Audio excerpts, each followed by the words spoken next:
Então, a gente tem que olhar sempre os dois lados. A gente tem que ter esse olhar ampliado para que a gente possa discutir com racionalidade e sem emoção essa situação, que é uma situação crítica. Gente, 36 mil crianças e adolescentes em acolhimento institucional.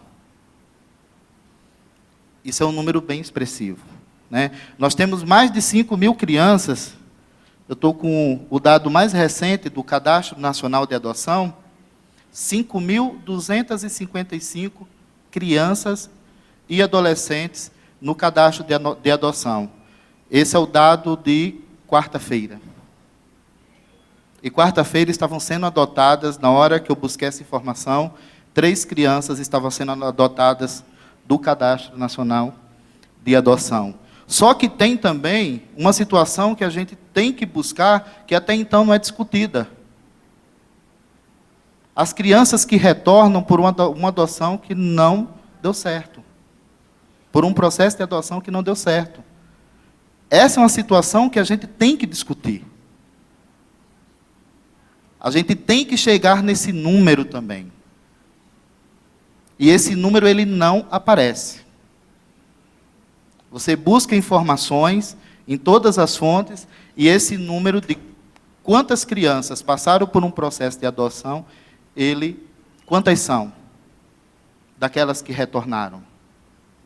E eu vou fazer uma confidência a vocês. Eu trabalhei 12 anos em serviços de acolhimento institucional. E 90% das crianças e adolescentes que estavam aptas para adoção já tinham sido, vou usar um termo que eu não gosto, devolvidas mais de 2 vezes. E esse é um outro tema que a gente tem que discutir, até para que a gente tenha políticas públicas efetivas também para essas situações. Porque são crianças que vão crescer. Se a gente fizer um recorte, se a gente se aprofundar nessa pesquisa que nós temos do perfil de crianças e adolescentes que estão no cadastro de adoção com mais de 6 anos de idade, se a gente fizer um recorte maior de adolescentes com mais de 14 anos, a gente vai ter aí um número impressionante de meninos e meninas que passaram por um processo de adoção que, por não ter sido um processo de adoção bem feito, ele não teve o sucesso que deveria ter, que a gente tanto persegue, que essas crianças elas tenham uma família. Então, são situações que a gente precisa estar abordando. Dentro da Secretaria de Direitos Humanos, nós estamos puxando várias discussões, não só em cima das crianças e adolescentes que estão em serviços de acolhimento, mas também de crianças que estão crescendo dentro dos presídios brasileiros. Crianças que estão cumprindo a pena junto com sua mãe. E que sequer têm a oportunidade de conhecer o lado de fora da prisão. A Secretaria está participando de um grupo, junto com o DEPEN, que está buscando, está fazendo todo um trabalho para a gente propor políticas públicas, sugestão de políticas públicas efetivas para essas crianças e esses adolescentes terem o direito à convivência familiar e comunitária, e que essa mulher que está cumprindo também uma medida penal, ela também possa ter o seu direito garantido, o seu direito de mãe. Porque um dado, uma situação que nós tivemos que responder para a ONU, a Secretaria de Direitos Humanos, de um levantamento que a ONU fez dentro dos presídios brasileiros, foi por que crianças, filhos de presas, estão sendo adotados sem a permissão das mesmas.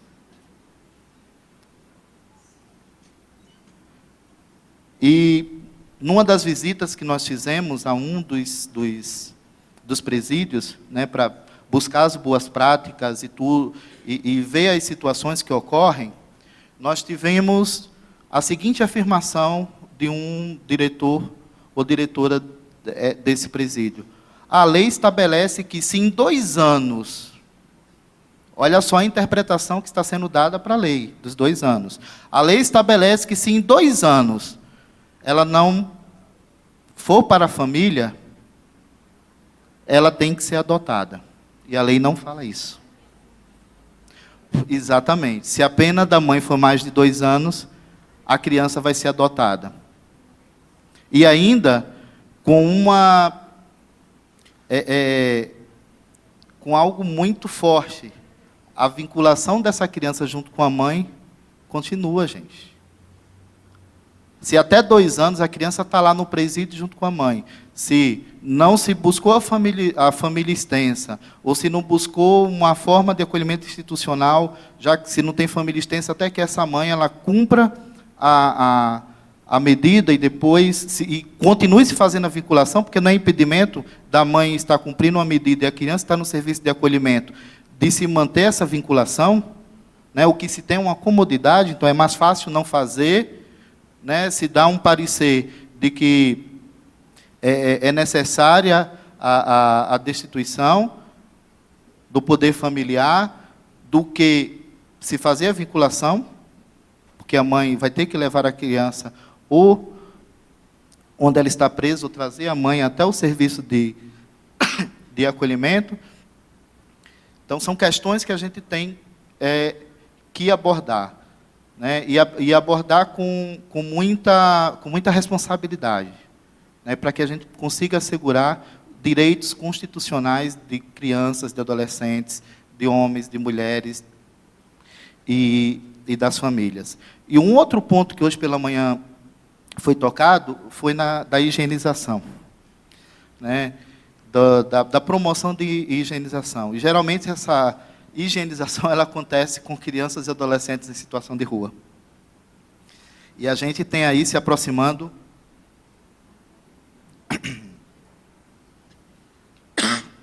Desculpe. Muitos eventos de projeção internacional. Tem a Copa, tem as Olimpíadas, né? E é nossa preocupação mesmo. É nossa preocupação, porque existe, sim, algumas situações de higienização, de retirar as crianças das ruas e, como alternativa, colocá-la nos serviços de acolhimento. Não de se resgatar a família, não de se ter uma política de incluir essas crianças e adolescentes em programas sociais, de resgatar os vínculos com essas famílias e que restabelecer essa vinculação familiar. Então, é mais fácil tirar e colocar, e muitas vezes também no sistema socioeducativo, né? Principalmente se são adolescentes que têm envolvimento com drogas ilícitas. Então, são reflexões que a gente tem que fazer, até para a gente, daqui, extrair sugestões de políticas públicas, apesar de todas as que nós já temos, né, dos grandes avanços que nós conquistamos nesses últimos, principalmente nesses últimos 10 anos.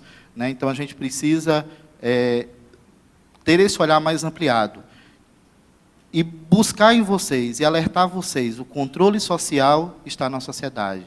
O controle social está nos conselhos que existem, os conselhos do direito da criança e do adolescente, o conselho de assistência social, o conselho de educação do município de cada um de vocês. Vocês podem, sim, ir lá, assistir às reuniões, vocês têm direito à voz nessas assembleias, né, de cobrar a legislação que se tem. E hoje, se a gente fizer um recorte, quantos municípios brasileiros e quantos estados fizeram o seu plano de convivência familiar e comunitária, de 6 anos para cá? Distrito Federal foi o primeiro que fez, logo no início, há quase 6 anos, e agora está na fase de implementação, porque se fez, se colocou no papel, mas não se tirou do papel. Então, agora se está implementando. Minas Gerais também fez o seu. De estados, 2 estados, 3 estados no máximo, e muitos poucos municípios. Agora, como falar em reordenamento dos serviços se você não tem um plano que direciona esse reordenamento?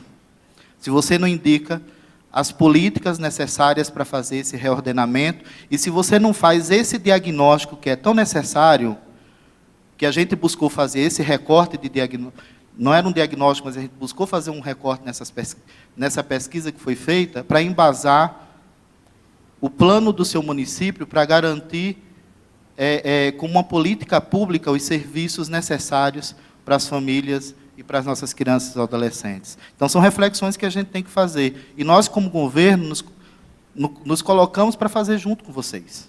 Nós queremos e estamos buscando encontrar saídas. A presidenta tem como prioridade essa situação, principalmente a situação de crianças e adolescentes. Ela acabou de lançar o Brasil Carinhoso, né, que é todo um programa com ações sociais destinadas à primeira infância e ações preventivas. É um programa de muitas ações preventivas, né, de apoio à família, que a família está na centralidade do programa, e a gente busca também que cada um e cada uma de vocês faça esse controle social e indiquem, sim, nós temos, é uma bandeira, criança e adolescente é a nossa causa principal, né? Por isso que nós estamos aqui, ontem no feriado e hoje numa ponte de feriado, e amanhã vamos estar aqui discutindo esse tema. Obrigado.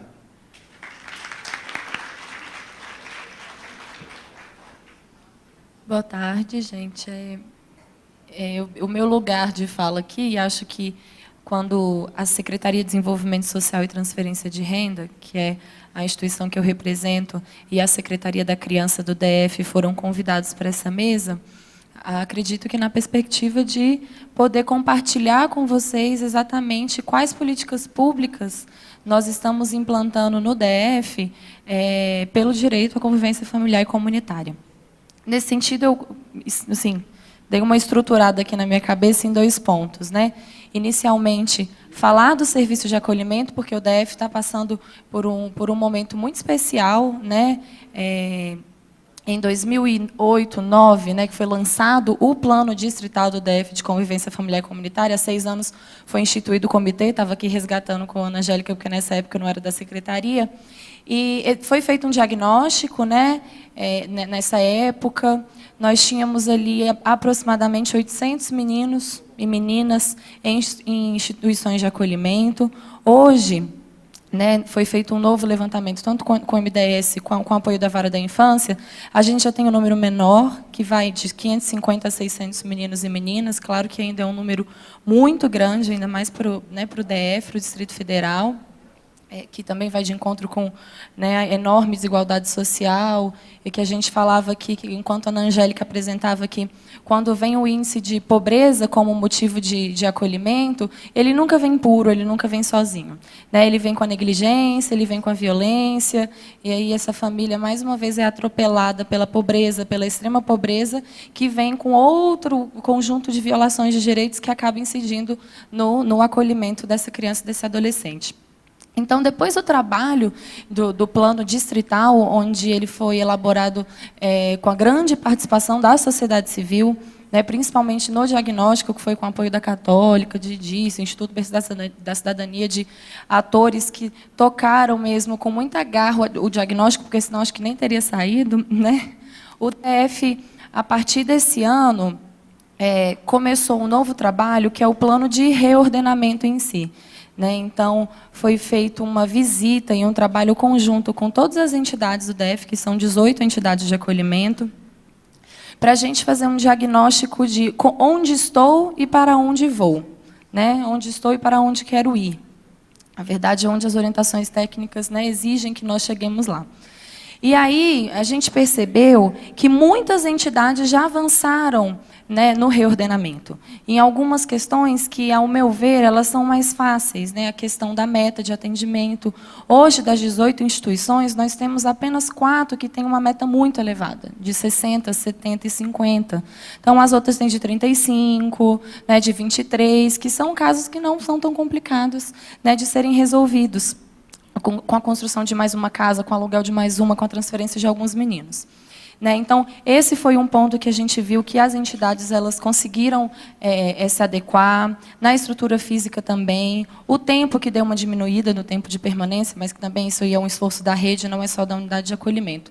Do outro lado, percebe-se também que o grande ponto que precisa ser trabalhado com as entidades, e aí não só com as entidades, com as instituições de acolhimento, principalmente com o judiciário, com a promotoria, com o próprio órgão gestor da assistência social, é a questão da tal metodologia de reintegração familiar. Né, que é esse nome que os técnicos, os assistentes sociais, os psicólogos, os pedagogos que trabalham com esse serviço, o tempo todo eles são exigidos do plano o plano individual, mas cadê a reintegração familiar desse estabelecimento? Vocês fazem os grupos com as famílias, vocês fazem o PIA, vocês não fazem. E a gente percebe que vários técnicos se sentem ainda incapacitados de tocar essa reintegração. Alguns, por não saber por onde nem começar, né, a estrutura desse plano, e outros, eu consigo estruturar o meu plano, eu vejo o que aquela família precisa, eu construo com ela esse plano, mas eu não consigo efetivar. Porque ela vai no serviço público, a porta está fechada. Ou então ela vai e ela volta. Ou então ela não tem o passe. Ou então é muito longe da casa dela. Ou então eu não tenho com quem deixar meu outro filho. Aí é aquela coisa toda. Aí você não consegue efetivar o plano. Então, a partir daí, a gente decidiu que esses eram 2 pontos principais para serem trabalhados aqui. Né? Por trás da questão e a insuficiência de recursos humanos, que não é um problema de Brasília, é problema do Brasil inteiro. Né? Dos voluntários, dos cuidadores, que é só um, que não é só 2, a questão da escala, da precarização desse serviço de poucas horas trabalhadas para os meninos. E que, nesse ponto, quem tem um papel fundamental é o próprio órgão gestor, com a questão do cofinanciamento, da elevação do piso. O piso é muito baixo hoje aqui no DF para você conseguir garantir que todas as entidades tenham a equipe mínima de atendimento apropriada. Então, com essa parte que o GDF, no ano passado, né, teve um aumento de piso, nesse ano ainda vamos fazer outro, que não é suficiente, ele está sendo progressivo, para que até 2014 a gente tenha o piso realmente integral, né, sem contrapartida, assim como hoje está na lei do SUAS.